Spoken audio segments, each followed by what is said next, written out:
ಭಾರಿ ಮಳೆಯ ಆರ್ಭಟಕ್ಕೆ ಅಕ್ಷರಶಃ ಕೃಷ್ಣಾನಗರಿ ಉಡುಪಿ ತತ್ತರಿಸಿ ಹೋಗಿದೆ. ಕಳೆದ 24 ಗಂಟೆಗಳಿಂದ ಸತತ ಮಳೆಯಾಗುತ್ತಿದ್ದು ಉಡುಪಿ ನಗರದ ಹಲವು ಬೀದಿಗಳು ಜಲಾವೃತಗೊಂಡಿವೆ. ಶನಿವಾರದಿಂದ ಎಡಬಿಡದೆ ಸುರಿಯುತ್ತಿರುವ ಮಳೆಗೆ ಉಡುಪಿ ನಗರದ ತಗ್ಗು ಪ್ರದೇಶಗಳು ಜಲಾವೃತಗೊಂಡಿದೆ.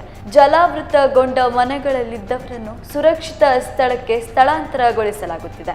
ಭಾರಿ ಮಳೆಗೆ ತುತ್ತಾಗಿ ಹಲವು ಮನೆಗಳು ಜಲಾವೃತಗೊಂಡಿರುವ ಉಡುಪಿಗೆ ತಕ್ಷಣ ದಕ್ಷಿಣ ಕನ್ನಡ ಜಿಲ್ಲೆಯಿಂದ ಎನ್ಡಿಆರ್ಎಫ್ ತಂಡ ರವಾನೆ ಮಾಡುವಂತೆ ದಕ್ಷಿಣ ಕನ್ನಡ ಉಸ್ತುವಾರಿ ಸಚಿವ ಕೋಟ ಶ್ರೀನಿವಾಸ್ ಪೂಜಾರಿ ಸೂಚನೆ ನೀಡಿದ್ದಾರೆ.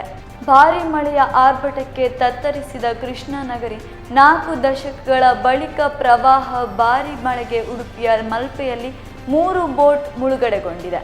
ಲಕ್ಷಾಂತರ ರೂಪಾಯಿ ನಷ್ಟ ಸಂಭವಿಸಿದೆ. ಅದೃಷ್ಟವಶಾತ್ ಕಲ್ಲು ಬಂಡೆ ಮೇಲೆ ಆಶ್ರಯ ಪಡೆದು ಮೀನುಗಾರರು ದಡ ಸೇರಿ ಪ್ರಾಣ ಉಳಿಸಿಕೊಂಡಿದ್ದಾರೆ. ಈ ಹಿನ್ನೆಲೆಯಲ್ಲಿ ಮಂಗಳೂರಿನಿಂದ ಎನ್ಡಿಆರ್ಎಫ್ ತಂಡವನ್ನು ಉಡುಪಿಗೆ ಕಳಿಸುವಂತೆ ಸೂಚನೆ ನೀಡಿದ್ದೇನೆ ಎಂದು ಸಚಿವರು ಹೇಳಿದ್ದಾರೆ.